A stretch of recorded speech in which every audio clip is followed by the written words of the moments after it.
Welcome to RK tutorial. ఈనాటి వీడియోలో మనము AP TET paper 1 13 December 2025 13th December 2025 shift 2లో జరిగినటువంటి ఎగ్జామ్లో వచ్చినటువంటి మ్యాథ్స్ క్వశ్చన్ల ఆన్సర్ చూద్దాం.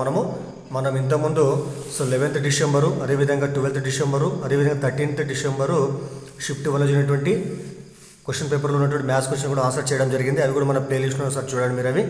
మరి ఇందులో మొదటి క్వశ్చన్ గమనిస్తే మనం ఈ క్రింది వాటిలో ద్విముఖ సంఖ్య అంటే పాలిండ్రం మరియు ప్రధాన సంఖ్య అయినటువంటిది ఏదైనా ఇక్కడ చూడండి. ఇక్కడ ద్విముఖ సంఖ్య అంటే అర్థమైంది. ఇక్కడ ద్విముఖ సంఖ్య పాలిండ్రం అంటే ఎటువైపు నుంచి చదివిన మనకు ఎటువైపుకి వెళ్ళి మనం చదివినప్పటికీ మనకి ఏం కావాలి, అదే సంఖ్య రావాలన్నమాట. ఉదాహరణకు చూడండి ఇక్కడ.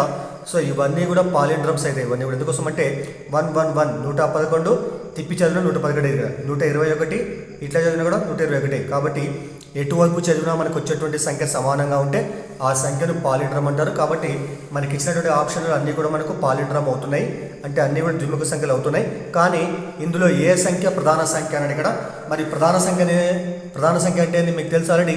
ప్రధాన సంఖ్యను మనం పీతో సూచిస్తాము, ప్రైమ్ నెంబర్స్ అంటారు అనమాట. మరి ప్రైమ్ నెంబర్స్ అంటే ఏంది, ఒకటి మరి దానికి అదే కారణాంకమై వేరే కారణాంకాలు లేకుంటే ఆ సంఖ్యలను ప్రధాన సంఖ్యలని అంటారు. అంటే రెండే కారణాంకాలు ఉండాలి. సో ఒకటి మరియు దానికి అదే కావాలి ఆ సంఖ్య. అప్పుడు ఉదాహరణకు మనం 2 తీసుకుంటే 2కి వచ్చే కారణాంకాలు ఏమంటాయి. సో 2 × 1 వేరే కారణాంకాలు లేవు, 2కు 2 కారణాంకము 1 కారణాంకం. సో అటువంటి సంఖ్యలు ఏమంటారు, ప్రధాన సంఖ్యలు అంటారు అనమాట. మరి ఇక్కడ గమనిస్తే మనం ఇచ్చినటువంటి సంఖ్యలో ఏవి ప్రధాన సంఖ్యలో ఫస్ట్ గమనిద్దాం మనము. చూడండి ఇక్కడ అయితే మనకి అందరు తెలుసు బాధ్యత నియమాలు అందరికీ తెలుసు మనకు. మరి బాధ్యత నియమాలు అంటే అర్థమైంది. ఇక్కడ మనకి ఇచ్చిన సంఖ్యలు అవి 2తో కానీ 3తో కానీ 4తో కానీ ఏ విధంగా భాగించబడతాం మనం ఇంతకు నేర్చుకున్నాం మనము.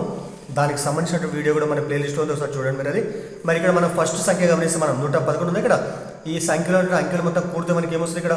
సో 1 + 1 + 1 మొత్తం మనకు 3కి సమానం అవుతుంది. అంటే ఇచ్చినటువంటి సంఖ్యలో ఉన్నటువంటి అంకెల మొత్తం మనకు 3కు సమానమైంది. కాబట్టి ఈ సంఖ్య కూడా ఏమవుతుంది ఇక్కడ, ఇది మనకు 3తో భాగించబడుతుంది. కాబట్టి మనకి ఇది ప్రధాన సంఖ్య కాదు. అంటే వీటికి వచ్చే కారణాంకాలు ఏమైతే 111కి వచ్చే కారణాంకాలు 111 × 111 దాంతోపాటు సో 3 × సరే 3తో భాగిస్తే ఏమొస్తుంది ఇక్కడ, 3తో భాగిస్తే 111ను 3 × 9 మనకి ఎంత 2 1 3 7 21 ఇక్కడ.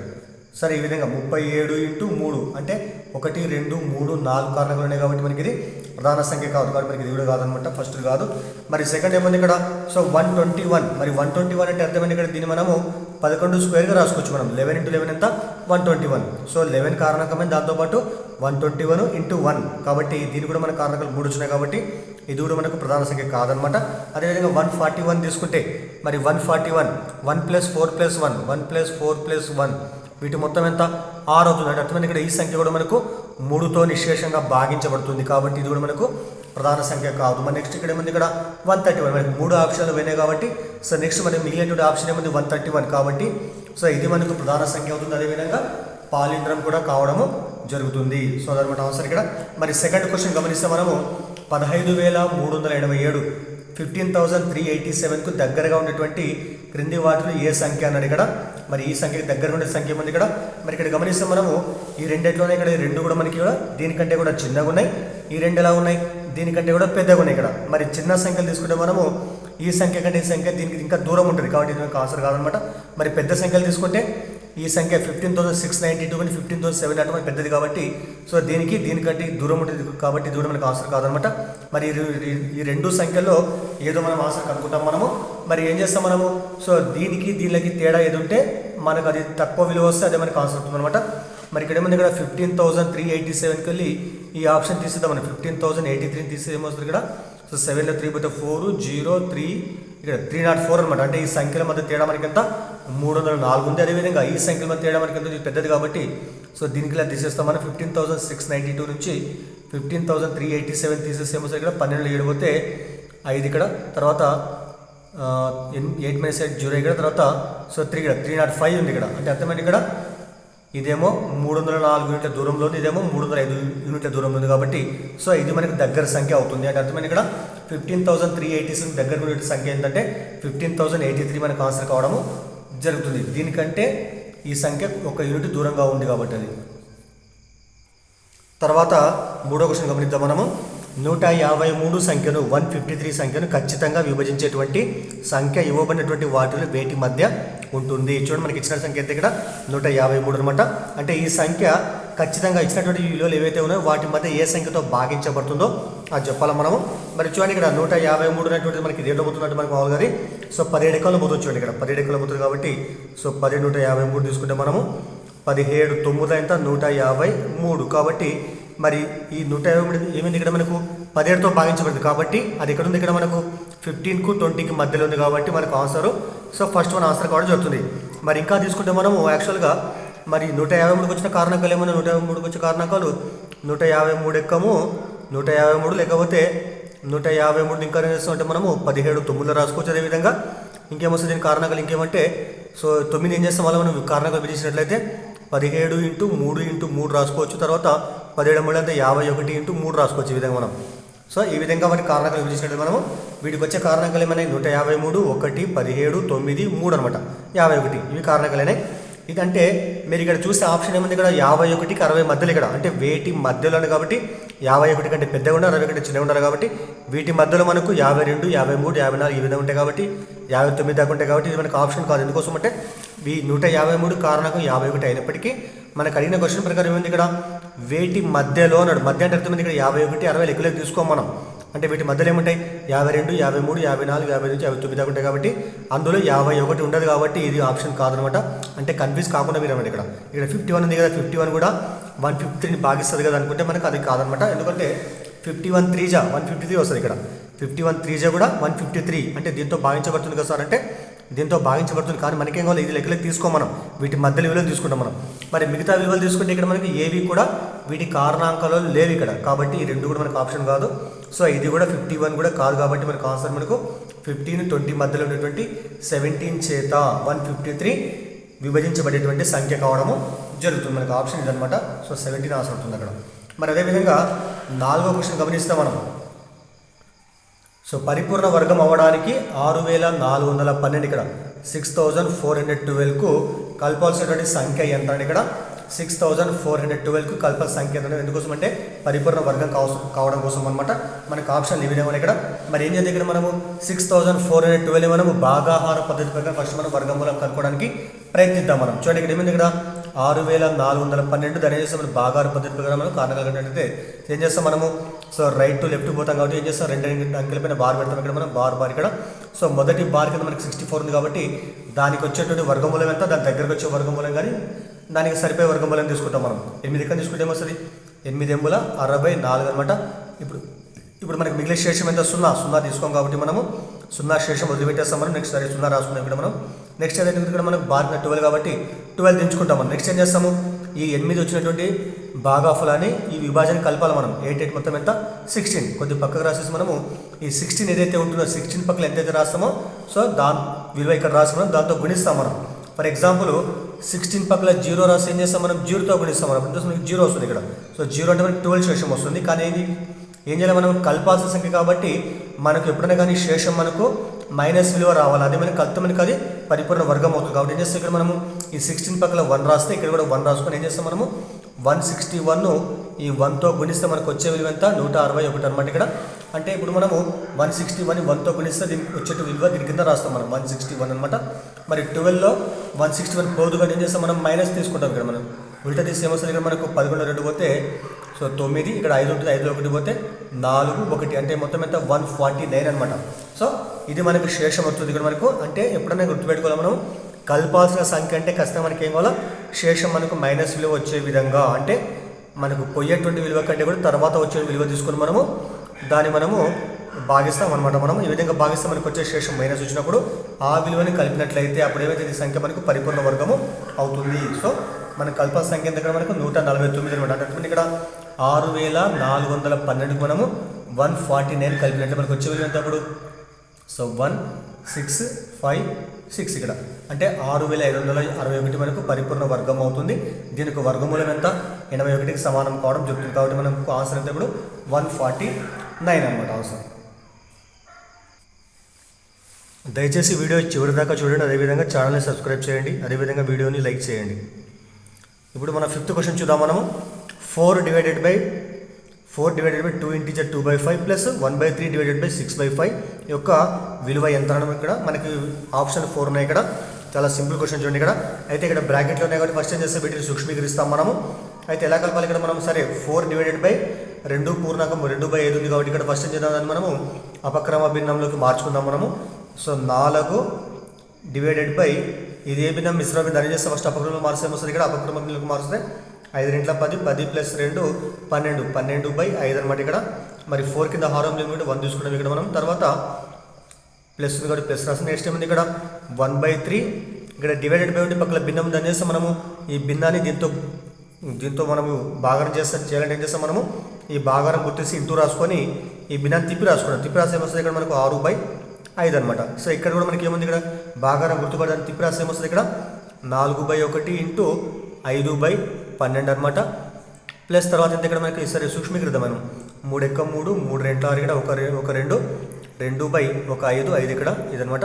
4 × 4 4 × 12 మొత్తం ఎంత ఇక్కడ 1 1 5 5 1 3 3 అప్పుడు ఏమొస్తుందంటే ఇక్కడ 1 5 5 కాబట్టి 5/1 3 ప్లస్ అంతే ఇక్కడ 2/5 వీటి సూక్ష్మీకరణ అంతే. ఇక్కడ ఏమొస్తుంది ఇక్కడ సారీ కొద్ది మిస్టేక్ అయింది ఇక్కడ 1/3 ఇక్కడ 1/3 ఈ గుర్తు ఏం చేస్తాం ఇంటూ రాసుకుంటే ఏం చేయాలి, మనం దీన్ని తిప్పి రాలే కాబట్టి 5/6 రాసుకున్నాను. ఇక్కడ నేను తప్పు రాసిన అదే రాసిన ఇక్కడ 5/6 అనమాట.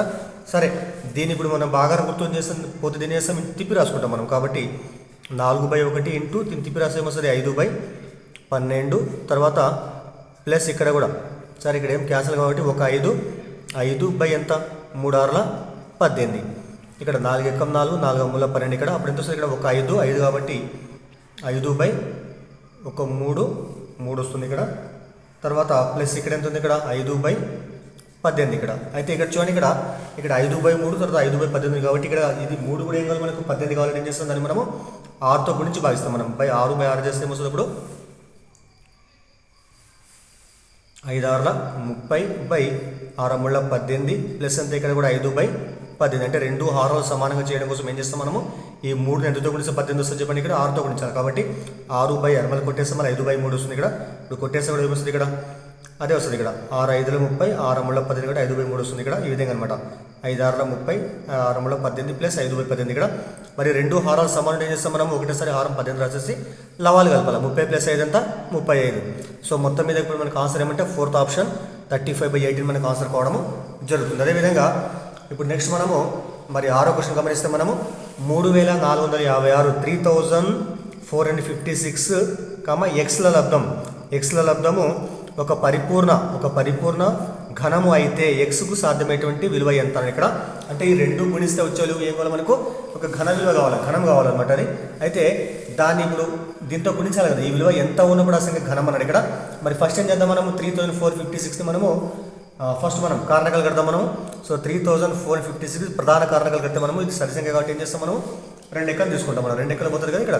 సో 2 × 2 మనకి ఎంత 1 ఉంటుంది 14 2 × 14 2 × 4 1 ఉంటుంది 1 6 16 2 × 16 ఇక్కడ. తర్వాత మళ్ళీ 2 ఎక్కలు తీసుకుంటే సో 2 × 16 మనకి ఎంత ఇప్పుడు 1 ఉంటుంది 12 2 6 12 తర్వాత 2 4 8 మళ్ళీ 2 ఎక్కలు తీసుకుంటే 2 4 8 సో 2 3 6 2 2 4 మళ్ళీ 2 ఎక్కలు తీసుకుంటే 2 2 4 2 1 2 6 2 16 వచ్చింది ఇక్కడ. మళ్ళీ 2 ఎక్కలు తీసుకుంటే 2 2 10 20 డైరెక్ట్గా 2 10 20 తర్వాత మనకి ఎంత 2 3 మనకి 16 ఉంటుంది 2 8 16 ఇక్కడ. దాని తర్వాత మళ్ళీ 2 ఎక్కం 2 5 10 2 4 8 తర్వాత మళ్ళీ 2 ఎక్కం తీసుకుంటే 2 27 ఇక్కడ. తర్వాత 3 ఎక్కం తీసుకుంటే 3 9 27 3 3 9 3 1 3 ఇక్కడ. అంటే ఘనం అంటే ఏం చేస్తాం మనము 3 సంఖ్యలు లబ్ధంగా రాస్తాం కాబట్టి 3 సమాన సంఖ్యలు లబ్ధంగా రాస్తాం కాబట్టి మరి 3 × 3 × 3 అవుతుంది ఇక్కడ 3 క్యూబ్ అవుతుంది ఇక్కడ ఘనంగా మారుతుంది. అదేవిధంగా మరి 2 × 2 × 2 అంటే ఇది కూడా మనకు 2 క్యూబ్గా మారుతుంది. తర్వాత 2 × 2 × 2 అంటే ఇక్కడ ఇది కూడా 2 క్యూబ్గా మారుతుంది. మరి మనకి ఇక్కడ ఒకటే 2 మాత్రం ఉంది ఇక్కడ, అది కూడా మనకు 2 క్యూబ్ కావాలి మనం దాన్ని కూడా మనం ఈ 2 అనమాట. ఇది దాన్ని దేంతో గుణించాలి మనం 2 2లతో గుణించాలి మనం. అంటే ఇంకా 2 2 ఉంటే మనకి 2 2లు ఉంటే మనకి అది ఘనం అయ్యేది. కాబట్టి ఇప్పుడు దేంతో గుణించాలి మనం క్యూబ్ కావాలంటే మనము 2 2 4 కాబట్టి మనకు ఆప్షన్ థర్డ్ మనం 4 ఇక్కడ. అంటే ఎక్స్ ఉన్న కాడ మనం 4 రాసినట్లయితే ఇచ్చినటువంటి సంఖ్యలకు లబ్ధం 3456 × ఎక్స్ లబ్ధం మొత్తం మనకు పరిపూర్ణ ఘనం అవుతుంది. ఆ ఎక్స్లో మనకు 4 అయినట్లయితే ఆ మొత్తం సంఖ్య ఘనం కావడానికి మనకు అవకాశం ఉంది. దీని ఏం చేస్తాం మనం 2 క్యూబ్ రాసుకుంటాం కాబట్టి 2ని మనం 4తో గుణిస్తుంది ఘన సంఖ్య కావడం అవుతుంది అనమాట. తర్వాత 7వ క్వశ్చన్ గమనిస్తే మనము A/B = 3:5 మరియు B/C = 4:7 అయినా A/B/C విలువ ఎంత అని ఇక్కడ చాలా ఈజీ క్వశ్చన్ చూడండి. ఇక్కడ మనకి ఇచ్చినటువంటి 2 నిష్పత్తులు ఇచ్చినాడు ఇక్కడ. అందులో ఇక్కడ B ఉమ్మడిగా ఉంది, అయితే వాటి వరుస విలువల యొక్క నిష్పత్తి అంటారు ఇక్కడ. అందుకోసం ఏం చేస్తాం మామూలు మనం ఇక్కడ రాస్తాం చూడండి. ఇక్కడ A:B ఫస్ట్ రాసుకుంటాం. A:B ఎంత ఇక్కడ మనకు, సో 3:5. అదేవిధంగా మరి B:C ఎంత, B:C మనకు సో 4:7కు సమానం అనమాట. మరి మనకు కావాల్సింది A:B:C కాబట్టి ఫస్ట్ రాద్దాం మనము. A:B:C రాసిన తర్వాత ఇక్కడ చూడండి ఇక్కడ ఈ విధంగా రాయాలి. ఫస్ట్ మనము మొదటి నిష్పత్తి రెండో నిష్పత్తి అనమాట. ఫస్ట్ ఏం చేస్తాం మనం, పైకి కిందికి ఈ విధంగా అనమాట. ఈ రెండు గుణించాలి మనం. ఏమొస్తుంది అప్పుడు, సో 3 × 4 3 4 12 తర్వాత ఇట్లా పైకి ఇట్లా తర్వాత మనం సో 4 5 20 తర్వాత మళ్ళీ కిందికి ఇక్కడ 5 7 35. సో మనకు కావాల్సిన నిష్పత్తి ఎంత ఇక్కడ 12:20:35. ఇది మనకు ఆన్సర్ అవుతుంది అనమాట. గుర్తుపెట్టుకోవాలి మనము. రెండు నిష్పత్తులు ఇచ్చి వరుసగా 3 సంఖ్యల నిష్పత్తి అనేది చేస్తాం మనం. ఇది కిందికి ఒకసారి వస్తాం. ఇది రాసిన తర్వాత ఇట్లా మళ్ళీ 4 5 20 తర్వాత 5 7 35 అనమాట. ఇది మనకు ఆన్సర్ అవుతుంది. సో A:B:C 12:20:35 అనమాట.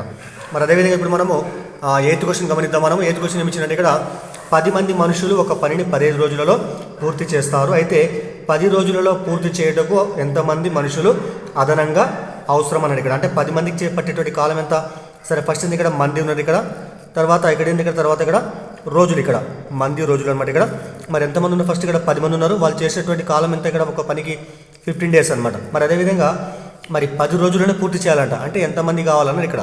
సో దాని ఫస్ట్ ఎక్స్ అనుకుందాం మనము. సరే ఎక్స్ కానీ ఫస్ట్ మనం పి అనుకుందాం మనం. సరే నెక్స్ట్ ఎందుకోసం అంటే ఈ మనుషుల సంఖ్య రోజుల సంఖ్య, అంటే మనుషులు తక్కువగా వస్తే ఏమవుతుంది ఇక్కడ పనిచేయడానికి కాలం ఎక్కువ పడుతుంది. అదేవిధంగా ఎక్కువ మంది పని కోసం ఏమైతే తక్కువ రోజులు పూర్తి చేస్తారు. అంటే అర్థమైంది ఇక్కడ ఈ మనుషులకు రోజులకు మధ్య సంబంధం ఏంటంటే ఇక్కడ విలోమానుపాతం అనమాట. మీకు ఇంతకుముందు వీళ్ళు చెప్పిన ఆల్రెడీ నేను. విలోమానుపాతం అంటే మనం తీసుకున్నటువంటి ఒక సందర్భంలో మనము రెండు సంఖ్యలు అంటే రెండు రాశుల మధ్య సంబంధం ఏంటంటే ఒక రాశి పెడితే మరో రాశి తగ్గాలి, లేదా ఒక రాశి తగ్గితే మరో రాశి పెరగాలంట. అదేమాట ఇక్కడ అంటే మంది ఎక్కువైతే తక్కువ రోజులు పూర్తి చేస్తారు, మంది తక్కువైతే ఎక్కువ రోజులు పూర్తి చేస్తారు. కాబట్టి ఈ విధంగా అనమాట ఇక్కడ. మరి విలోమానుపాతం సంబంధం ఏంటి ఇక్కడ, దానికంటే ముందు ఇక్కడ మనుషులు కాబట్టి ఇక్కడ వీళ్ళు మనం x1 x2 అనుకున్నాము. ఇక్కడ రోజులు కాబట్టి దీన్ని y1 y2 అనుకున్నాము. మరి విలోమానుపాతానికి సూత్రం మీకు తెలిసిందాలని చెప్పిన ఇంతకుముందు వీడియోలో నేను. x1 × y1 ఇది కూడా ఎంత ఇక్కడ x2 × y2 ఈ సూత్రం ఉపయోగిస్తాం మనము. సో x1 అంటే ఎంత ఇక్కడ 10 కాబట్టి 10 ఇంటూ మరి y1 ఎంత 15 x2 అంటే మనం ఏమనుకున్నాం ఇక్కడ మనం p అనుకున్నాం కాబట్టి p ఇంటూ సో y2 అంటే ఎంత 10 ఇక్కడ. మరి కొట్టేద్దాం మనం 10 ఉత్తర కోసం బాయ్సర్ ఇక్కడ కొట్టేద్దాం మనం. 10 క్యాన్సిల్ అయిపోతే మనకి ఏమొచ్చినప్పుడు p మనకు 15 వచ్చింది ఇక్కడ. 10 ఎక్కం ఇక్కడ 10 × 15 సో p × 1 p అనమాట. అంటే p అంటే మనకి ఎంత ఇక్కడ 15 అంటే అంటే మనకి ఇక్కడ ఆ పనిని 10 daysలో పూర్తి చేయడం మనకు కావాల్సిన మనుషుల సంఖ్య ఇక్కడ 15 మంది అనమాట ఇక్కడ. సో 15 members కావాలన్నమాట. కానీ ఫస్ట్ మన దగ్గర ఎంతమంది ఉన్నారు ఇక్కడ 10 మంది ఉన్నారు ఇక్కడ. అంటే అదనంగా ఎంతమంది కావాలి మనకు 15కి వెళ్ళి 10 తీసేసి మనకు వచ్చేది ఇక్కడ 5. అంటే ఆ పనిని 15 daysలో చేసేటువంటి పనిని 10 మంది 15 daysలో చేసేటువంటి పనిని 10 daysలో పూర్తి చేయాలంటే ఇంకా అదనంగా ఎంత కావాలి మనకి ఇక్కడ ఈ 10కు 5 కలిపితే 15 members మనకు ఆ పని తొందరగా చేస్తారు. కాబట్టి మనకు ఆన్సర్ అవుతుంది ఇక్కడ 5 అనమాట. అంటే ఉన్నవారి కంటే 5 మంది అదనంగా వస్తే ఆ పనిని తొందరగా 10 daysలోనే పూర్తి చేస్తారు. తర్వాత 9th క్వశ్చన్ గమనిస్తే మనము ఒక రైతు తన ఇంటిని స్థలమును రెండింటిని ఒకే ధరకు అమ్మేను. ఇంటిపై 20% లాభము, స్థలంపై 20% నష్టము కలిగిన మొత్తం మీద అతను పొందునదని ఇక్కడ. మరి దీనికి ఆప్షన్ ఏమంటే లాభమా నష్టమా ఎంత శాతం అడిగిన అనమాట. వచ్చేది లాభమా నష్టమా ఎంత శాతం అన్నాడు. అయితే గుర్తుపెట్టుకోవాలి మనము. సో ఎవరైనా కానీ 2 వస్తువులను ఒకే ధరకు అమ్మి ఆ రెండింటిపైన ఒకే శాతంలో లాభము ఒకే శాతంలో నష్టం వచ్చినట్లయితే ఖచ్చితంగా మనకు నష్టమే వస్తుంది. ఓవరాల్గా మనకు వచ్చేది ఏమంటే ఇక్కడ నష్టం వస్తుంది. గుర్తుపెట్టుకోవాలి మనము. సో మొత్తం మీద మనం ఒకే రేటుకి 2 వస్తువులు అమ్మి ఆ రెండింటిపైన కూడా సమాన సంఖ్యలో అంటే సమాన నిష్పత్తిలో లాభము నష్టం వచ్చినట్లయితే మొత్తం మీద మనకు నష్టమే వస్తుంది. మరి ఆ నష్టం ఎంతంటే దానికి అర్థం చూడండి ఇక్కడ. సో దీనికి ఆన్సర్ ఏమవుతుంది మొత్తం మీద మనకు. సో మొత్తం మీద నష్టమే వస్తుంది అక్కడ. ఆ నష్టం ఎంతంటే మనకు వచ్చినట్టు లాభం ఎంత అక్కడ మనకి 20% లాభం వచ్చింది, అదేవిధంగా 20% నష్టం వచ్చింది. బై ఎంత చేస్తే ఇక్కడ మనం 100 చేస్తాం. గుర్తుపెట్టుకోవాలి మనము. ఆ 2 నిష్పత్తులు యాక్చువల్ సూత్రం ఏంటంటే సో p²/100 ఈ సూత్రం ఉపయోగిస్తాం మనము. సో p అంటే ఇక్కడ మనకు వచ్చేటువంటి లాభంగా నష్టంగా అనమాట. మరి p అంటే 20 కాబట్టి 20² ఇక్కడ. మరి 20² అంటే ఏమొస్తుంది, సో 20 × 20/100 అనమాట. ఈ విధంగా చేస్తాం మనము. చూడండి ఇక్కడ 2 zeros క్యాన్సల్ ఇక్కడ. అప్పుడు ఏమంటుంది ఇక్కడ మనకు 2 2 = 4 కాబట్టి 4/1 అంటే 4. అంటే మొత్తం మీద మనకు నష్ట శాతం ఎంత ఇక్కడ మనకు 4% నష్ట శాతం రావడము జరిగింది. గుర్తుపెట్టుకోవాలి మనము. సూత్రం మీద p²/100 ఇక్కడ. p అంటే వచ్చినటువంటి లాభం లేదు నష్టం అనమాట. సో వాటి లబ్ధము/100 ఇక్కడ. ఇది మనకు నష్టం వస్తుంది ఎప్పుడైనా కానీ గుర్తుపెట్టుకోవాలి. తర్వాత 10th క్వశ్చన్ గమనిస్తే మనం ఒక వస్తువును రూపాయలు 5,400కు కొనగా అందులో 8% వ్యాట్ కలిపి ఉంది, అయినా వ్యాట్ కలపక ముందు వస్తువు ధర ఎంత అని ఇక్కడ. అయితే మనం వస్తువును కొన్నప్పుడు మనకు అందులో ఏముంది, ఇక్కడ 8% వ్యాట్ కలిసి ఉందట. అయితే వ్యాట్ కలవక ముందు దానికి ధర ఎంత అని ఇక్కడ. అయితే వ్యాట్ కలిసినప్పుడు ఎంత కొన్నాడు ఇక్కడ మనకు 5,400 కొన్నాడు కాబట్టి సో యాక్చువల్గా వస్తువు ధర మనం 100% అనుకుంటాం మనము. మరి 100% ఫస్ట్ ధర అనుకుంటాం మనము. అయితే మనకి ఇక్కడ ఏముంది, ఇక్కడ వ్యాట్ కలిసి ఉంది. కలిసినట్టు ఇక్కడ 100కి 8% కలపాలి మనం, అంటే 108% అనమాట. ఇదేమైతే ఇక్కడ వ్యాట్తో కలిపి వస్తువు ధర అనమాట ఇక్కడ, అంటే 108%. సో దీనికి మొత్తం రేట్ ఎంత, 5,400 రూపీస్ అనమాట. అంటే ఈ 8% కలపక ముందు ఏమవుతుంది ఇక్కడ దాన్ని 100% అనుకుంటాం మనం. మరి 100% ధర ఉన్నట్టు వస్తువు ధర మనం ఎక్స్ అనుకుందాం మనం. మరి సేమ్ ఇంతకుముందు చెప్పిన లెక్కల ప్రకారం మనం ఎక్స్ ఏమొస్తుంది ఇక్కడ, ఎక్స్ ఈజ్ ఈక్వల్ టు 2 గుణించాలి 100 ఇంటూ ఎంత 5,400 బై 108. చూడండి ఇక్కడ 54 ఎక్కం 54, 54 రెంట్ల 108. మళ్ళీ ఏముంది ఇక్కడ 100 ఇంటూ ఇక్కడ కూడా 100 ఉంటుంది, 1 పక్కన 0 కాబట్టి సారీ 100 ఇంటూ 100 బై ఎంత 2, మళ్ళీ కొట్టేస్తే 2 ఎక్కం 2 2 50. మరి 50 ఇంటూ 100 ఏమొస్తుంది ఇక్కడ మనకు, ఎక్స్ ఈజ్ ఈక్వల్ టు 5,000. అంటే అర్థమైంది ఇక్కడ వ్యాట్ కలపక ముందు ఆ ధర ఎంత అంటే మనకు 5,000కు సమానం కావడం జరుగుతుంది అనమాట. ఇది మనకు ఆన్సర్ అవుతుంది. తర్వాత 11వ క్వశ్చన్ చూద్దాము. 11వ క్వశ్చన్ ఏమి ఇచ్చినట్టు ఇక్కడ, హిస్టోగ్రామ్లో ఉండునవి ఇక్కడ. హిస్టోగ్రామ్లో ఉండేటువంటివి సోపాన రేఖా చిత్రంలో ఉన్నటువంటి ఆ యొక్క ఆకారాల పేరు ఏమంటే ఇక్కడ. మరి మీకు తెలిసినది హిస్టోగ్రామ్లో ఏమంటాయి, బార్లు ఉంటాయి. బార్ మనకి ఏ ఆకారం ఉంటుంది, అది దీర్ఘ చతురస్ర ఆకారం ఉంటుంది. మీకు తెలిసిన ఇక్కడ మరి ఎక్స్ అక్షం ఇది, వై అక్షం ఇది తీసుకుంటే మనం దానిపైన మనకు వచ్చేటువంటి ఈ యొక్క పటాల్లో మనకు వచ్చే గ్రాఫ్ ఎటువంటి మనకి అది. సో అన్నీ మనకి ఈ విధంగా మనకు బార్లు వస్తాయి కాబట్టి సో ఈ బార్ మనకి ఏ ఆకారం అంటే దీర్ఘ చతురస్ర ఆకారం ఉంటాయి, రెక్టాంగిల్ షేప్లు ఉంటాయి కాబట్టి మనకు ఆన్సర్ అనేది ఇక్కడ దీర్ఘ చతురస్రాలు, సరళరేఖలు ఉండవు, త్రిభుజాలు ఉండవు, అదేవిధంగా వృత్తాలు కూడా ఉండవు. సో వృత్తాలు దేంట్లో ఉంటాయి, పై రేఖా చిత్రంలో ఉంటాయి. పై అంటే మనకు ఈ విధంగా వృత్త రేఖా చిత్రంలో వృత్తాలు ఉంటాయి, కానీ మనకున్న హిస్టోగ్రామ్లో మాత్రము దీర్ఘ చతురస్రాలే ఉంటాయి. హిస్టోగ్రామ్ అన్న సోపాన రేఖా చిత్రం అన్న ఒకటి, దాంట్లో ఉండేటువంటి మనకి ఏమంటే బార్లు అనమాట. తర్వాత 12th క్వశ్చన్ గమనిద్దాం మనం. 12th క్వశ్చన్ ఏముంది ఇక్కడ, 15 మంది విద్యార్థులు గణితంలో పొందినటువంటి మార్కుల వివరాలు ఈ క్రింది విధంగా ఉన్నాయి. వీటి మధ్యగతము బాహుళకము మధ్య తేడా ఎంత అని ఇక్కడ మనకి ఇచ్చిన మార్కులు ఈ విధంగా ఇక్కడ. సో 19, 25, 23 ఈ విధంగా డాష్ డాష్ ఇక్కడ మనకు 20 వరకు ఈ విధంగా. సో ఇవన్నీ కూడా 15 మెంబర్స్ స్టూడెంట్స్ యొక్క మ్యాథ్స్ మార్కులు అన్నమాట ఇవన్నీ కూడా. అయితే వీటి యొక్క మధ్యగతము బాహుళకం మధ్య తేడా ఎంత అని ఇక్కడ. సో మనకు ఆప్షన్ ఇచ్చిన విధంగా. అయితే ఏం చేస్తాం మనము, ఎప్పుడన్నా కానీ మధ్యగతం కానీ బాహుళకం కానీ కావాలంటే ఏం చేస్తాం మనము, దత్తాంశంలో ఉన్నటువంటి విలువలన్నీ కూడా ఏం చేస్తాం మనం, ఇవన్నీ కూడా మనము ఆరోహణ క్రమంలో కానీ అవరోహణ క్రమంలో కానీ రాయాలి ముందు మనం. నేను ఇక్కడ రాసినటువంటి ఇక్కడ మరి ఆరోహణ క్రమం అంటే చిన్న నుంచి పెద్ద విధంగా రాసిన తర్వాత సో ఇవన్నీ కూడా విధంగా వరుసగా రాసి విధంగా వచ్చినాయి. ఇక్కడ మనకు వీటి సంఖ్య మొత్తం 15 కాబట్టి మరి దానికంటే ఫస్ట్ మనం బాహుళకం కనుక్కుందాం మనం. మరి బాహుళకం ఎంత చెప్పండి ఇక్కడ, బాహుళకం అంటే ఎక్కువ సార్లు వచ్చే విలువ బాహుళకం కాబట్టి మరి ఇక్కడ 20, ఇక్కడ మనకు 20, 1, 2, 3, 4 టైమ్స్ 20 వచ్చింది కాబట్టి సో మొత్తం మీద ఈ దత్తాంశం యొక్క బాహుళకం ఎంత మనకు 20 అవుతుంది ఇక్కడ. సో 25 కూడా 2 టైమ్స్ వచ్చింది ఇక్కడ. సో 20 మాత్రం 4 టైమ్స్ వచ్చింది కాబట్టి ఈ మొత్తం దత్తాంశం యొక్క బాహుళకము 20కి సమానం అవుతుంది. అదేవిధంగా నెక్స్ట్ ఏం కావాలి మనకు, మధ్యగతం కావాలి. మరి మొత్తం రాష్ట్ర సంఖ్య మొత్తం 15 కాబట్టి ఏం చేస్తాం ఇక్కడ మనము, సో 1, 2, 3, 4, 5, 6, 7 ఇక్కడ 7, తర్వాత ఇక్కడ కూడా 1, 2, 3, 4, 5, 6, 7 ఈ 7 రాష్ట్రాలు తీసేస్తే మనకి మధ్యలో వచ్చేది ఏమవుతుంది ఇక్కడ మనకి మధ్యగతం. అంటే ఇరువైపులా మనకు సమాన సంఖ్యల విలువలు ఉన్నాయి కాబట్టి మధ్యలో ఏముంది ఇక్కడ మనకు 20 ఉంది కాబట్టి ఆ 20 మనకు మధ్యగతం ఇది. సో మీడియన్ అనమాట. సో మీడియన్ ఎంత మనకి ఇదా, సో 20కి సమానం. అదేవిధంగా మోడ్ ఎంత మనకు 20కి సమానం. వీటి మధ్య తేడా అంటే ఏం చేస్తాం మనము, సో 20 - 20 అప్పుడు మనకి ఎంత వస్తుంది ఇక్కడ, సో 0 వస్తుంది. మనకు ఆన్సర్ ఏమి ఇప్పుడు 0 కాబట్టి సో థర్డ్ ఆప్షన్ మనకు 0 ఆన్సర్ కావడము జరుగుతుంది అనమాట. తర్వాత 13వ క్వశ్చన్ చూడండి. 6 సర్వసమాన సమబాహు త్రిభుజాలను తయారు చేయడానికి కావాల్సినటువంటి ఒకేలాంటి అగ్గిపుల్లల కనీస సంఖ్య ఎంత ఇక్కడ. 6 సర్వసమాన సమబాహు త్రిభుజాలను తయారు చేయడానికి కావాల్సినటువంటి ఒకేలాంటి అగ్గిపుల్లల కనీస సంఖ్య ఎంత. దీనికి ఆన్సర్ ఏమంటే so first one 12th answer 12 అనమాట ఆన్సర్ ఇక్కడ. ఫస్ట్ వన్ 12 ఆన్సర్ అవుతుంది ఇక్కడ. మరి దీనికి ఉన్నటువంటి ఎక్స్ప్లెనేషన్ ఏమంటే ఇక్కడ, సో మనం ఒక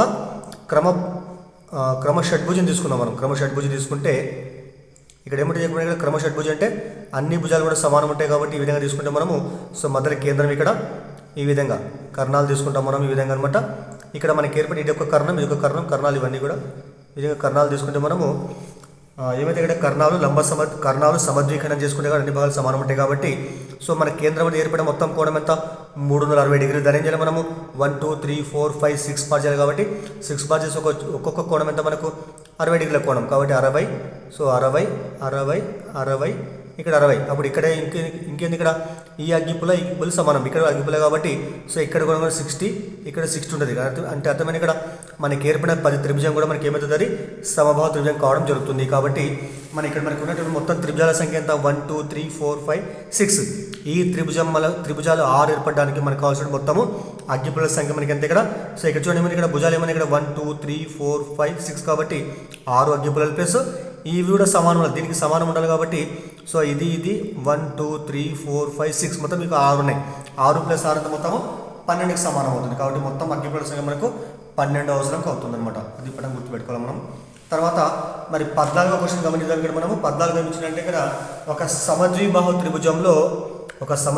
త్రిభుజంలోని దాని శీర్ష కోణం 40 డిగ్రీలు మరియు దాని 2 సమాన కోణాలలో ఒకటి x డిగ్రీ అయినా త్రిభుజంలోని కోణాలను సూచించేటువంటి ప్రవచనం ఏమన్నా ఇక్కడ. అయితే మనకి ఇచ్చిన త్రిభుజం ఏంది ఇక్కడ సమద్విబాహు త్రిభుజం. అని అర్థమైతే ఇక్కడ 2 భుజాలు సమానం ఉంటాయి.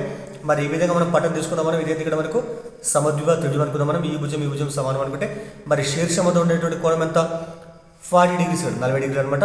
మరి సమాన కోణాలు ఇక్కడ 2 కోణాలు సమానం ఉంటాయి. ఇక్కడ ఎందుకోసం అంటే సమద్విబాహు త్రిభుజంలో సమాన భుజాలకు ఎదురు ఉండే కోణాలు సమానం ఉంటాయి. ఈ 2 సమాన భుజాలు కాబట్టి దీనికి ఎదురుగా ఏముంది ఇక్కడ ఇక్కడి కోణము, దీనికి ఎదురు ఈ కోణం కాబట్టి ఈ 2 కోణాలు సమానం ఉంటాయి.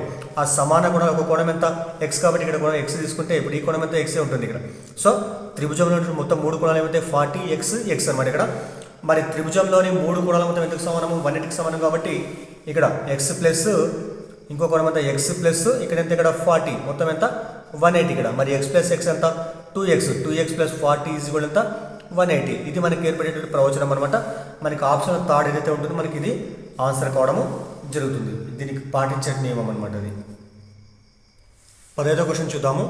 25 to the power of n minus 1 plus 100 is equal to 5 to the power of 2n minus 1 అయితే n విలువ ఎంత అంటే ఇక్కడ దీన్ని సూక్ష్మీకరిస్తే ఇక్కడ మనకి n విలువ చూస్తుంది అనమాట ఇక్కడ. మరి మనకి ఇచ్చినది కాబట్టి ఈ 25 ఏం చేస్తాం మనము 5 స్క్వేర్ రాసుకోవచ్చు. మనం 25ని 5 స్క్వేర్ రాసుకోవచ్చు. పైన మళ్ళీ ఘాతం ఏముంది ఇక్కడ n minus 1 ఉంది ఇక్కడ. ప్లస్ ఎంత 100 ఇజ్ ఈక్వల్ ఎంత 5 to the power of 2n minus 1 అనమాట. ఇక్కడ మీకు సూత్రం ఉంటుంది a to the power of m whole to the power of n. అంటే ఏం చేస్తాం మనము a to the power of m into n అనమాట. ఇక్కడ అంటే ఒకే భూమికి 2 ఘాతాంకాలు ఏం చేస్తాం, 2 ఘాతాంకాలు కూడా గుణించాలి. కాబట్టి ఏం చేస్తాం ఇక్కడ మనం ఈ 2 చేత మొత్తాన్ని గుణించాలి. మనము గుణిస్తే ఇప్పుడు 5 to the power of 2 into n 2n మరి 5 to the power of minus 1 minus 2 ఇదనమాట. 2 into minus 1 minus 2 అనమాట. ప్లస్ అంటే ఇక్కడ 100 ఇజ్ ఈక్వల్ ఎంత 5 to the power of 2n minus 1 రాద్దాం మనము. అయితే ఈ 100 అలాగే వచ్చేసి ఇది ఏం చేద్దాం అవతల పంపిద్దాం మనం. ఇక్కడ ఏముంటుంది ఇక్కడ 100 అలాగే ఉంటుంది ఇక్కడ. సో 100 ఇది కూడా అలాగే ఉంటుంది ఇక్కడ. 5 to the power of 2n minus 1 ఇది అవతల పోతే మొత్తం ఏదైతుంది minus 5 to the power of so 2n minus 2 అనమాట. మరి సరే దీన్ని ఇంకా ఏం చేసి మనము 5 to the power of 2n into 5 to the power of minus 1 రాసుకోవచ్చు మనం. మీకు సూత్రం ఉంటుంది a to the power of m into so a to the power of n అంటే ఏం రాస్తాము a to the power of m plus n అనమాట. ఇక్కడ అంటే పైన ఘాతం ప్లస్ ఉన్నట్టయితే మనము విడివిడి రాసుకోవచ్చు. మైనస్ ఉంటే మైనస్ విడివిడి రాసుకోవచ్చు మనం. సో ఇక్కడ మనకి విడివిడి చేస్తే ఏమొస్తుంది ఇక్కడ 5 to the power of 2n into 5 to the power of minus 2 అనమాట. ఇంకో సూత్రం ఏంటంటే so a to the power of minus n అంటే అర్థమైంది దీన్ని ఏం చేసుకున్నాం మనము 1/a to the power of plus n గా రాసుకుంటాం మనం. సో పైన ఘాతం మైనస్ ఉంటే కిందికి పంపిస్తే 1/a to the power of n అవుతుంది ఇక్కడ. ఇక్కడ 100 అలాగే ఉంటుంది ఇక్కడ. మరి 100 is equal to 5 to the power of 2n. దీని ఏం చేస్తాం మనం 5 power minus 1ని 1/5 power 1 రాసుకోవచ్చు, 5 రాసుకోవచ్చు ఇక్కడ మనం. మైనస్ ఇక్కడ కూడా 5 power 2n అలాగే ఉంటుంది ఇక్కడ. మరి దీనికి కిందికి పంపిస్తే ఏమవుతుంది 1/5 to the power of 2 ఇక్కడ అనమాట. మరి చూడండి ఇక్కడ 5 power 2n 5 power 2n common చేస్తే 5 power 2n బయటికి వస్తే అప్పుడు లోపల ఉంటుంది ఇక్కడ. సో 1/5 మైనస్ 1/5 స్క్వేర్ అంటే ఏమవుతుంది 1/5 స్క్వేర్ 5 into 5 కాబట్టి 25 ఉంది ఇక్కడ. ఇదనమాట ఇక్కడ 100 అలాగే ఉంటుంది ఇక్కడ. మరి 100 is equal to 5 to the power of 2n. ఇక్కడ దీన్ని కూడా హారం 25 కావాలంటే చేస్తాం. దీన్ని మనము 5తో గురించి భాగిద్దాం మనం. 5 into 5 అంటే 5 1 5 బై 5 5 ఎంత 25. ఇక్కడ ఏముంది ఇక్కడ మైనస్ 1/25 ఇక్కడ. తర్వాత ఇక్కడ రాద్దాము. మరి 100 is equal to 5 to the power of 2n. ఇక్కడ హారాలు సేమ్ ఉంటే బై 25 ఒకటి రాసేస్తాం మనం. లవాలు తీసేయాలి. 5 minus 1 ఎంత 4 వస్తుంది ఇక్కడ. 4/25. మరి తర్వాత యువతలకు వస్తే ఏం చేస్తుంది ఇక్కడ అది గుణిస్తుంది కాబట్టి 100 ఇంటూ 25/4 వస్తే భాగిస్తుంది ఇక్కడ. ఈజ్వల్ ఏమవుతుంది ఇక్కడ 5 to the power of 2n. ఈ భిన్నం అవతల పోతే ఇవి తారుమారైతాయి. 25 భాగించేది పైకి వస్తే గుణిస్తుంది, 24 గుణించేది కిందికి వస్తే భాగిస్తుంది, ఇక్కడ అవతలకి వస్తుంది అనమాట. మరి కొట్టేద్దాం. 4 ఎక్కం 4, 4 25ల 100. 25 to 25 అవుతుంది, 25 స్క్వేర్ అవుతుంది. సో 25 స్క్వేర్ ఈజ్ ఈక్వల్ ఎంత 5 to the power of 2n. మరి 25 ఏం చేస్తాం, 5 స్క్వేర్ రాసుకోవచ్చు మనం. 5 స్క్వేర్ రాసుకోవచ్చు. పైన ఆల్రెడీ 2 ఉంది ఇక్కడ, ఈజ్ ఈక్వల్ ఎంత 5 to the power of 2n ఇక్కడ. మళ్ళీ 5 to the power of 2 2 4 ఇక్కడ, 5 to the power of 2n ఇక్కడ. రెండు భూములు సమానం ఏం చేస్తాం, సమానం అంటే ఘాతాంకాలు సమానం చేసుకుంటాం మనం. భూములు సమానం అంటే ఘాతాంకాలు సమానం కాబట్టి ఏమవుతుంది ఇక్కడ 2n ఈజ్ ఈక్వల్ 4 అవుతుంది. 2 అవతలు భాగిస్తుంది కాబట్టి 2 ఎక్కం 2 రెంట్ల, అప్పుడు ఎంత n ఈక్వల్ మనకు 2కు సమానం అవుతుంది. సో ఇంత పెద్దగా అవసరం లేదు, మనము ఆల్రెడీ డైరెక్ట్ చేసుకోవడం పోవచ్చు మనము. నాన్ మ్యాథ్స్ కాబట్టి కొద్దిగా ఎక్స్ప్లెయిన్ చేసిన విధంగా. మరి ఆన్సర్ ఇక్కడ 4th ఆప్షన్ ఇక్కడ. సో 2 మనకు ఆన్సర్ కావడం జరుగుతుంది. ఇవన్నీ సూత్రాలు మనకు బాగా ప్రాక్టీస్ చేస్తే ఈజీగా చేసుకుంటూ పోవచ్చు మనం. 16వ క్వశ్చన్ చూద్దాం. ఇక్కడ మనము 16 ఏమంటే 0.817 into 0.817 into 0.817 plus 0.183 into 0.183 into 0.183 by 0.817 into 0.817 minus 0.817 into 0.183 plus 0.183 0.183 ఇక్కడ ఇంటూ మరి వీటి యొక్క విలువ ఎంత అని ఇక్కడ మనకు ఆప్షన్ ఇచ్చిన విధంగా. మరి ఒకసారి గమనిస్తే మనము ఇక్కడ చూడండి, ఇక్కడ సో 1 2 3 3 విలువలు సేమ్ అని వాటి మీద ఇంటూ ఉంది ఇక్కడ. అంటే ఈ మొత్తాన్ని మనము ఏ అనుకుంటే ఏ ఇంటూ ఏ అనమాట, ఏ క్యూబ్ ప్రకారం ఉన్నది. ఇక్కడ ఏమన్నా ఇక్కడ కూడా సేమ్ అని ఇక్కడ, దీని మొత్తం బి అనుకుంటే సో బి ఇంటూ బి అంతా బి క్యూబ్ అనమాట. మరి దానికి సంబంధించిన ఒక సూత్రం ఉంటుంది ఇక్కడ రాష్ట్ర చూడండి. ఇక్కడ A cube plus B cube కూడా ఏం రాస్తాం మనము, A plus B into A square minus AB plus B square రాసుకోవచ్చు మనము. మరి ఇక్కడ కంపేర్ చేసుకుంటే దీని ప్రకారము ఫస్ట్ దీన్ని రాద్దాం ఇక్కడ మనం. సరే మీకు అర్థంగా రాస్తూ చూడండి. ఇక్కడ 0.817 3 సేమ్ ఉన్నాయి కాబట్టి ఇక్కడ 0.817 టు ది పవర్ ఆఫ్ 3 రాసుకోవచ్చు. అదేవిధంగా ప్లస్ ఇక్కడ ఈ 3 సేమ్ అటువంటి మల్టిప్లై కాబట్టి దాన్ని చేస్తే మనము 0.183 టు ది పవర్ ఆఫ్ 3 రాసుకుంటాం. బై ఇక్కడ చూడండి, ఇక్కడ 2 సేమ్ కాబట్టి 2 ఉన్నాయి కాబట్టి ఏం చేస్తుంది మనము 0.817 స్క్వేర్ రాసుకుంటాం మనము. తర్వాత ఇది ఎట్లా పెట్టేద్దాం మనము 0.817 ఇంటూ 0.183 ప్లస్ ఏముంది ఇక్కడ 0.183 రెండు ఉన్నాయి కాబట్టి 0.183 స్క్వేర్ రాసుకున్నాం మనం. మరి ఒకసారి చూడండి, ఇక్కడ A cube plus B cube లాగా దీనిలాగా ఉంది ఇక్కడ ఇది. మరి దీనిలాగా రాసుకుంటే ఏమొస్తుంది, ఏ అంటే 0.817 బి అంటే 0.183 కాబట్టి దీని ఏంటంటే మనము A plus B into A square minus B plus B square రూపంలో రాద్దాం మనము. మరి ఏంటంటే ఇక్కడ 0.817 కాబట్టి సరే హారం మాత్రం ఉంటుకోం అట్లా పెట్టేస్తాం మనం. హారం అయితే అది ఫస్ట్ హారం రాద్దాం మనం. 0.817 square minus 0.817 into 0.183 plus 0.183 square ఎట్లా పెడదాం, హారం అట్లా పెడదాం మనం. లవం రాస్తే ఏ ప్లస్ బి, ఏ అంటే ఎంత కాబట్టి మరి 0.817 ప్లస్ బి అంటే ఎంత 0.183. ఇది ఏ ప్లస్ బి అయిపోయిన తర్వాత ఏ స్క్వేర్ ఇక్కడ. మరి ఏ స్క్వేర్ అంటే ఏమొస్తుంది 0.187 స్క్వేర్ కాబట్టి 0.817 స్క్వేర్ ఏ స్క్వేర్ మైనస్ ఏబి అంటే 2 గుణించాలి మనం. 0.817 ఇంటూ బి అంటే ఎంత 0.183 ప్లస్ బి స్క్వేర్ ఇక్కడ. బి స్క్వేర్ అంటే ఏమొస్తుంది 0.183 స్క్వేర్ ఇక్కడ 0.183 మొత్తానికి స్క్వేర్ హోల్ బ్రాకెట్ ఇక్కడ. ఇక్కడ చూడండి, ఇక్కడ ఈ విలువ రెండు సేమ్ ఉన్నాయి కాబట్టి ఏమైతే ఇక్కడ 2 కూడా క్యాన్సిల్ అయిపోతాయి. అప్పుడు మనకి మిగిలిన విలువ ఎంత ఇక్కడ 0.817 ప్లస్ 0.183 అనమాట. ఆ రెండు కూడితే మనకు వచ్చేది ఏంటంటే ఇక్కడ కూడదాం మనం 0.817 0.183 ఎంత వస్తుంది అప్పుడు మొత్తం కూడితే సో 1.00 కాబట్టి మొత్తం ఎంత 1.000 అంటే సో 1కి సమానం. సో మనకు ఆన్సర్ అయితే ఇప్పుడు సెకండ్ ఆప్షన్ 1 మనకు ఆన్సర్ కావడం జరుగుతుంది అనమాట. 17వ క్వశ్చన్ చూద్దాం. ఇక్కడ మనము ఒక బాలిక చేసిన లడ్డు బరువు 30 గ్రాములు అయితే 25 లడ్డూల బరువు ఎన్ని గ్రాములు అని ఇక్కడ. మరి ఒక లడ్డు బరువు ఎంత మనకు 30 గ్రామ్స్ ఇక్కడ. ఒక లడ్డు బరువు 30 గ్రామ్స్ అనమాట. మొత్తం లడ్డూలు ఎన్ని ఉన్నాయి ఇక్కడ మనకు 25. రెండు గుణించి మనకు ఆన్సర్ వస్తుంది ఇక్కడ. సో 25 ఇంటూ 30 సో 25 వల్ల 75 ఒక 0 750 గ్రాములు మొత్తం మనకు ఆన్సర్. చాలా సింపుల్ చూడండి, ఇక్కడ ఒక లడ్డు 30 గ్రాములు అయితే 25 లడ్డులు ఏమైతే ఇక్కడ 25 ఇంటూ 30 సో 750 గ్రామ్స్ మనకు అడిగింది గ్రాములు కాబట్టి సో 750 గ్రామ్స్ అనమాట ఇది. తర్వాత 18th క్వశ్చన్ చూద్దాం మనం. 18th ఏముందంటే ఒక తీగ పొడవు 30 సెంటీమీటర్లు. ఒకవేళ ఈ తీగను ఒక క్రమ షడ్భుజిగా మార్చుటకు ఉపయోగించినట్లయితే ప్రతి భుజం పొడవు ఎంత ఇక్కడ. మరి క్రమ షడ్భుజి అంటే అర్థమైంది అన్ని భుజాల పొడవులు సమానంగా ఉన్నటువంటి బహుభుజం అనమాట. అది క్రమ షడ్భుజి. ఇక్కడ 6 భుజాలు ఉంటాయి ఇక్కడ, అన్ని సమానం ఉంటాయి ఇక్కడ. మరి క్రమ షడ్భుజి సో ఒక భుజం పొడవు మనకి ఎంత ఏ అనుకుంటే మనం ఇది ఏ. సో ఏ ఏ ఇక్కడ అన్ని కూడా ఏలు ఉంటాయి ఇక్కడ. మరి వీటి యొక్క చుట్టుకొలత ఏమవుతుంది ఏ ప్లస్ మొత్తము సో 6aకి సమానం అవుతుంది. ఇక్కడ 6a మనకి ఎంత ఇక్కడ 30కి సమానం. మరి ఒక ఏ ఏమొస్తుంది ఇక్కడ 30/6 6 యొక్క మారు 5 అంటే ఎంత ఇక్కడ మనకు 5 సెంటీమీటర్లు. అంటే ఒక భుజం పొడవు మనకి ఎంత 5 సెంటీమీటర్స్. ఇక్కడ ఈ తీగ మొత్తం పొడవు ఈ షడ్భుజ యొక్క చుట్టుకొలతకు సమానం. క్రమ అంటే అన్ని భుజాలు సమానం ఉండాలి. ఇక్కడ 30 కాబట్టి మొత్తము సో 6 ఏ మొత్తం 6a 30 అయితే ఏ ఎంత మనకు 5 సెంటీమీటర్లు. సో ఒక భుజం పొడవు మనకి ఎంత 5 సెంటీమీటర్లకు సమానం కావడం జరుగుతుంది అన్నమాట. తర్వాత 19వ క్వశ్చన్ చూడండి. స్తూపాకార పైపు యొక్క వ్యాసార్థం 10 సెంటీమీటర్లు. పైపు చుట్టూ ఒకసారి చుట్టడానికి అవసరమైనటువంటి టేప్ యొక్క పొడవు ఎన్ని సెంటీమీటర్లు ఉంది. ఇక్కడ ఒక స్తూపాకారంలో ఒక పైపు ఉందంట. ఆ పైపు యొక్క వ్యాసార్థం ఎంత 10 సెంటీమీటర్లు అనమాట.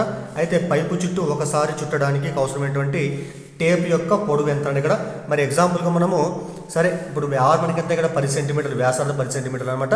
అయితే మనం ఎగ్జాంపుల్గా మనము ఇక్కడ నుండి ఒక పెన్నును గమనిస్తే మనకు ఏ ఆకారం ఉంది స్తూపాకారం ఉంది కాబట్టి ఈ స్తూపాకారం యొక్క వ్యాసార్థం 10 సెంటీమీటర్లు అయితే దీని చుట్టూ మనం ఒకసారి టేప్ చుట్టాలంటే అప్పుడు ఏం చేస్తాం మనము ఈ స్తూపం ఉన్నటువంటి ఈ స్తూపం యొక్క ప్రకృతుల వైశాల్యం ఏదైతే ఉంటుందో మనకి యాక్చువల్లీ ఏ ఆకారం ఉంది వృత్తాకారం ఉంటుంది.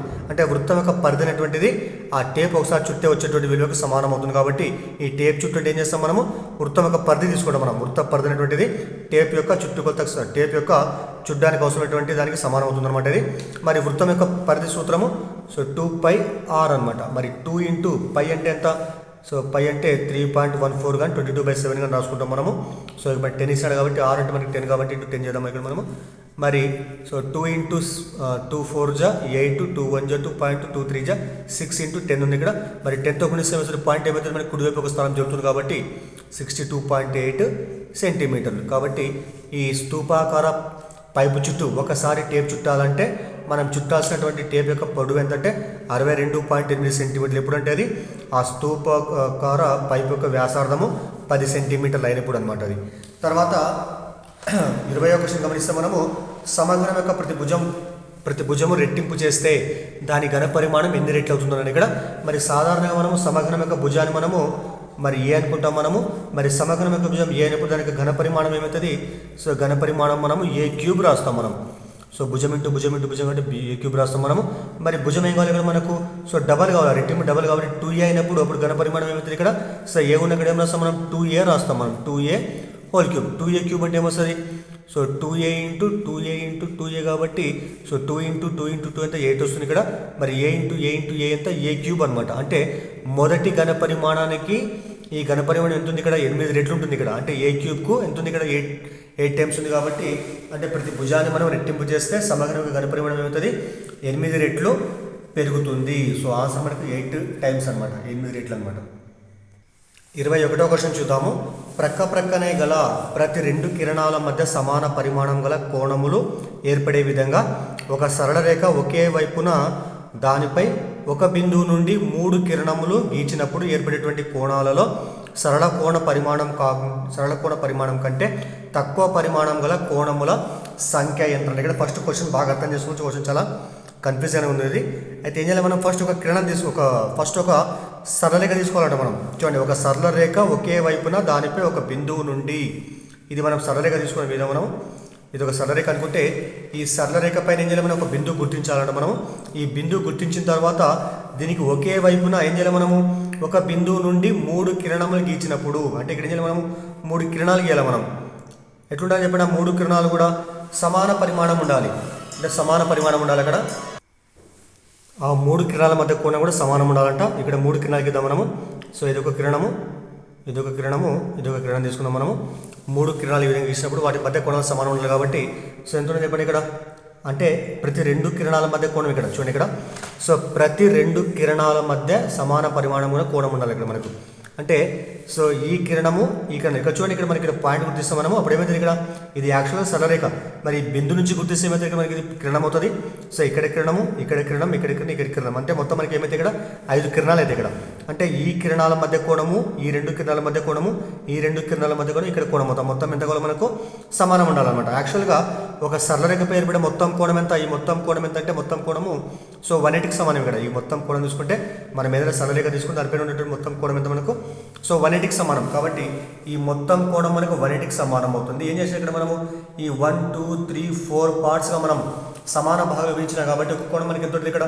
So 45 degrees, so 45 degree, 45 degree, 45 degree. ఈ విధంగా మనకు 4 సమాన కోణాలు ఏర్పడతాయి ఇక్కడ మనకి. అంటే ఇక్కడ మనకి ఏర్పడే కోణాలు మనకి ఏ రకాలు ఉన్నాయి? ఇక్కడ 45, 45 ఉన్నాయి. చూడండి ఇక్కడ 45, 45 ఉన్నాయి. సరే, ఒక మనకు 45 ఎన్ని ఉన్నాయి మొత్తం? ఇక్కడ మనకు 45 డిగ్రీస్ కోణాలు మొత్తం మనకు సో 4 ఉన్నాయి ఇక్కడ. తర్వాత ఇక్కడ మనం ఏం చేద్దాం? మనం ఈ కోణం ఈ కిరణం లేదనుకుంటే మనము సో ఈ లెక్క తీసుకుంటే మనం ఈ మొత్తం ఎంత 90 అవుతుంది. ఇది మొత్తం ఎంత 90. So 45 plus 45 90. ఈ మొత్తం ఒక కోణము, ఈ మొత్తం ఒక కోణం తీసుకుంటే మనం 45 ప్లస్ 45 మొత్తం ఎంత 90. సో 90 ప్లస్ 90 మొత్తం ఎంత? 2 కోణాలు 180. సో 90 డిగ్రీస్ కోణాలు మొత్తం ఎన్ని ఇక్కడ మనకు? Sorry 90 degrees. సరే చూద్దాం ఇక్కడ మనం. సారీ ఇక్కడ 2 తీసుకుంటే 90 అవుతుంది ఇక్కడ. సో ఫస్ట్ సెకండ్ తీసుకుంటే సరే వీటి పేరు పెడతాం ఇక్కడ మనం. సో 1వ భాగము, 2వ భాగము, 3వ భాగం, 4వ భాగం. ఇక్కడ 1, 2, 3, 4 భాగాలు మనకు కోణాలు మొత్తం ఎన్ని ఇక్కడ మనకు 4 ఉన్నాయి. సో 45 మొత్తం 4 ఉన్నాయి. మరి 1, 2 తీసుకుంటే వాటి మొత్తం కోణం ఎంత? 90 డిగ్రీస్. అంటే ఈ ఆసన కోణాల మొత్తం కోణము 90 డిగ్రీస్. అదేవిధంగా 2, 3 తీసుకుంటే వీటి మొత్తం ఎంత? 90 డిగ్రీస్.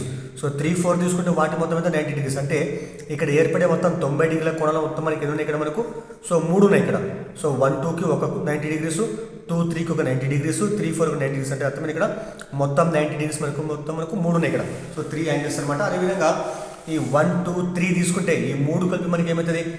ఒక కోణం ఎంత మనకు? 135. సో 135 మొత్తం మనకి ఉంది ఇక్కడ. సో 1. అదేవిధంగా 2, 3, 4 తీసుకుంటే మనం ఇట్లా తీసుకుంటే వీటి మొత్తం ఎంత? 135. అంటే 135లో ఎందునే మొత్తం మనకి అవి 2 కోణాలు ఉన్నాయి. అదేవిధంగా తర్వాత సో మొత్తం కోణం ఎంత? 180. సో 180 మొత్తం ఎంత ఉంది ఇక్కడ మనకు? ఒక కోణం ఉంది. అంటే ఇక్కడ ఏర్పడిన మొత్తం కోణాల సంఖ్య మొత్తం ఎంత మనకు? 4 + 3 + 2 + 1 మొత్తం ఎంత? 10 అవుతుంది. అంటే మొత్తం కోణాలు 10 ఉన్నాయి. కానీ క్వశ్చన్ ప్రకారం మనకి ఏముంది ఇక్కడ? సో 180 తీసుకోరాదు ఇక్కడ. సరళ కోణం అంటే 180 తీసుకోరాదు కాబట్టి అది వదిలిపెట్టేసి ఏమైతే ఇక్కడ మనకు మొత్తం కోణాలు ఈ మొత్తం తీసుకుంటాం మనం. 4 + 3 + 2 మొత్తం ఎంత? సో 9 యాంగిల్స్ మొత్తం మనకి. అంటే యాక్చువల్గా మనకు 10 కోణాలు ఏర్పడతాయి. లెక్క ప్రకారం ఏంటి ఇక్కడ? 3 కిరణాలు గీసినప్పుడు కోణాలలో సరళ కోణ పరిమాణం కంటే తక్కువ. అంటే సరళ కోణం అంటే ఎంత? 180 డిగ్రీస్ అనమాట. ఆ 180 కాకుండా మిగతా కోణాల సంఖ్య మొత్తం ఎంత మనకు? 9 ఉంటాయి. కాబట్టి మనకు ఆన్సర్ కూడా 9 కోణాలు ఏర్పడతాయి. మొత్తం కోణాలు 10, కానీ 180 కంటే తక్కువ ఉండే కోణాల సంఖ్య ఎంత? 9 అనమాట. అదేవిధంగా ఇప్పుడు 22వ క్వశ్చన్ చూద్దాం మనము. చాలా ఈజీ చూడండి. ఇక్కడ త్రిభుజ కొలతల తర్వాత త్రిభుజ రకాలు ఇచ్చినాడు. ఇక్కడ త్రిభుజ కొలతలు మనకి ఏముంది? ఇక్కడ ఒక లంబకోణము, 2 సమాన భుజాలు అంట. ఒక లంబకోణము, 2 సమాన భుజాలు. అప్పుడు ఆ కోణాన్ని త్రిభుజాన్ని ఏమంటారు? దాన్ని లంబకోణ సమద్విబాహు లంబకోణ త్రిభుజం అంటారు. కాబట్టి సో ఫస్ట్ ఆన్సర్ సి అవుతుంది. ఇక్కడ ఒక లంబకోణం, 2 సమాన భుజాలు అంటే ఏమంటారు? ఇక్కడ ఈ విధంగా గీస్తాం దాన్ని మనం. లంబకోణం 2 భుజాలు సమానం అంటే ఏమంటారు? సమద్విబాహు అంటారు. లంబకోణం కాబట్టి లంబకోణ సమద్విబాహు అనమాట. కాబట్టి సి ఆన్సర్. 2 ఏమైంది? ఇక్కడ 3 సమాన భుజాలు. 3 సమాన భుజాలు అంటే ఏమంటారు? దాన్ని సమబాహు త్రిభుజం అంటారు. అదేవిధంగా angle A 60 degrees, angle B అంతా 10 డిగ్రీస్గా త్రిభుజం ఏబీసీ అంట. మరి త్రిభుజంలో 3 కోణాలు ఉంటాయి కాబట్టి సో మరి ఇప్పుడు యాంగిల్ సి ఏమవుతుంది? ఇక్కడ యాంగిల్ సి మొత్తం ఎంత? 180 డిగ్రీస్ సమానం కాబట్టి 3 కోణాలు మొత్తము 60 + 10 ఎంత? 70. అంటే 180లో 70 పోతే మనకి ఎంత ఉంటుంది? 110 ఉంటుంది. కాబట్టి సి ఎంత మనకు? 110 డిగ్రీస్. మరి 110 డిగ్రీస్ ఉంటుంది. ఆ త్రిభుజాన్ని ఏమంటారు? అధిక కోణ త్రిభుజం అని అంటారు. కాబట్టి మనకు ఆన్సర్ ఈ విధంగా అనమాట. అంటే 1 అనేటువంటిది సి, 2 అనేటువంటిది ఏ, 3 అనేటువంటిది బి. అది మనకు ఆన్సర్ అవుతుంది అనమాట. తర్వాత 23rd క్వశ్చన్ గమనిద్దాం మనము.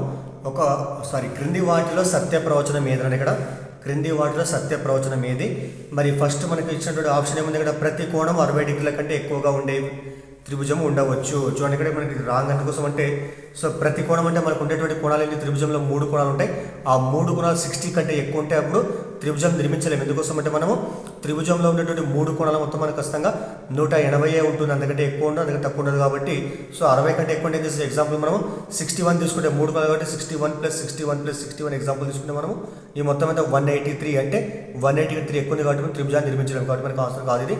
60 కంటే తక్కువ ఉంటే కూడా త్రిభుజాన్ని ఉండవచ్చు అంటే అది కూడా మనకు ఆన్సర్ కాదు. ఎందుకోసం అంటే 60 కంటే తక్కువ ఏమవుతుంది? ఇక్కడ 59 తీసుకుంటే అప్పుడు ఏమవుతుంది? 177. కరెక్ట్ 180కి ఈక్వల్ కావాలి కాబట్టి ఇది కూడా మనకు ఆన్సర్ కాదనమాట. అదేవిధంగా థర్డ్ ఏమైంది? ఇక్కడ ప్రతి కోణం 90 ఉండేట ఒక త్రిభుజం ఉండొచ్చు అంటే ఇక్కడ మరి ప్రతి కోణం 90 అయితే అప్పుడు ఏమవుతుంది? 90 + 90 + 90 మొత్తము 270. సో అట్లా కూడా మనకు ఉండదు కాబట్టి అది కూడా మనకు ఆన్సర్ కాదనమాట. మరి ఫోర్త్ ఏమైంది? ఇక్కడ ప్రతి కోణం 60 డిగ్రీలు ఉండేలా త్రిభుజం ఉండవచ్చు. సో ఇది మనకు ఆన్సర్ కరెక్ట్ అవుతుంది. ఇక్కడ ఎందుకోసం అంటే ప్రతి కోణం 60 డిగ్రీలు ఉంటుంది అనమాట. ఇక్కడ 60 + 60 + 60 ఎంత? 180. సో ఆ త్రిభుజాన్ని ఏమంటారు? సమబాహు త్రిభుజం అని అంటారు. కాబట్టి మనకు so fourth option correct answer అవుతుంది అనమాట. అదేవిధంగా 24th క్వశ్చన్ చూద్దాము. సో దానికంటే ముందు దయచేసి వీడియో మీకు ఉపయోగపడితే లైక్ చేయండి, అదేవిధంగా ఛానల్ని సబ్స్క్రైబ్ చేయండి, మీ ఫ్రెండ్స్కు ఫ్యామిలీ మెంబర్స్ కూడా వీడియోని షేర్ చేయండి. సో 24 క్వశ్చన్ చూద్దాం మనము. అంతరకోణము 165 డిగ్రీల కోల్త గల ఒక క్రమ బహుభుజి యొక్క భుజాల సంఖ్య ఎంత అని ఇక్కడ. సో గుర్తుపెట్టుకోవాలి, మనం ఏదైనా ఒక క్రమ బహుభుజి తీసుకుంటే వాటిలో అంతరకోణానికి సూత్రం అంటే ఒక అంతరకోణానికి సూత్రం ఏంటంటే మరి దానికంటే ముందు అంతరకోణాల మొత్తం ఏంటంటే సో n-2 × 180 అనమాట. ఇక్కడ ఏంటంటే ఇక్కడ ఆ బహుభుజి యొక్క భుజాల సంఖ్య, ఆ బహుభుజి యొక్క భుజాల సంఖ్య నుంచి 2 తీసేసి మనము 180తో గుణిస్తే మనకు ఏమొస్తుంది, ఇప్పుడు ఆ బహుభుజి యొక్క అంతరకోణాల మొత్తం వస్తుంది అనమాట. మరి మనకు ఒక కోణం అంటే ఏం చేస్తాం మనము, ఈ అంతరకోణాల మొత్తాన్ని మనము ఆ భుజాల సంఖ్యతో భాగించాలి మనం. అంటే ఇక్కడ మనకు n-2 × 180/n భుజాల సంఖ్యతో భాగిస్తే అప్పుడు వచ్చేదాన్ని ఏమంటారు, ఒక అంతరకోణం అంటారు. ఒక అంతరకోణం మనకి ఎంత ఉంది ఇక్కడ 165 కాబట్టి సో 165. దీన్ని సూక్ష్మీకరించడం మనము అవతల మొత్తం గుణిస్తారు కాబట్టి ఇక్కడ ఏముంటుంది, ఇక్కడ 180తో మొత్తం గుణించాలి. 180 × n ఎంత, సో 180n - 180 × 2 360 ఈజ్వల్ ఎంత, n × 165 ఎంత 165n. ఇక్కడ ఈ 360 ప్లస్ మైనస్ అవతల పోతే ప్లస్ అవుతుంది, ఈ 165 ఎదురుకు వస్తే మైనస్ అవుతుంది కాబట్టి 180n అట్లా ఉంటుంది. ఇక్కడ మైనస్ 165n ఇది అవతల పోతే ప్లస్ 360 ఏమవుతుంది, ఇక్కడ మనకు 180కి 165 పోతే 15 ఉంటుంది. ఇక్కడ 15n = 360. అప్పుడు n ఎంత, సో 360/15 క్యాన్సిల్ చేద్దాం మనం. 15 × 15 15 2 30 ఇక్కడ మనకి ఎంత 6 ఉంటుంది 60 కాబట్టి సో 15 4 60 మనకి ఎంత అప్పుడు 24. సో n అంటే మనకి ఎంత ఇప్పుడు 24. అంటే ఒక అంతరకోణం 160 డిగ్రీల కోణం ఉండేటట్లుగా ఉండేటువంటి ఆ క్రమ బహుభుజి యొక్క భుజాల సంఖ్య మనకి ఎంత 24కు సమానం కావడము జరుగుతుంది. గుర్తుపెట్టుకోవాలా, ఒక క్రమ బహుభుజి యొక్క అంతరకోణాల మొత్తం ఎంత n-2 × 180 అనమాట. దాన్ని ఏం చేస్తాం మనము భుజాల సంఖ్యతో భాగిస్తే మనకి ఏమొస్తుంది, ఒక అంతరకోణం వస్తుంది. క్రమ బహుభుజిలో ఉన్నటువంటి ప్రతి అంతరకోణం కూడా సమానం ఉంటుంది. అంటే క్రమ బహుభుజి అన్ని భుజాలు సమానం ఉంటాయి కాబట్టి ప్రతి అంతరకోణం కూడా సమానం ఉంటుంది అనమాట ఇక్కడ. సో అది గుర్తుపెట్టుకోవాలి మనం. So thank you. మీకు వీడియో ఉపయోగపడితే లైక్ చేయండి, అదేవిధంగా ఛానల్ సబ్స్క్రైబ్ చేయండి. Thank you.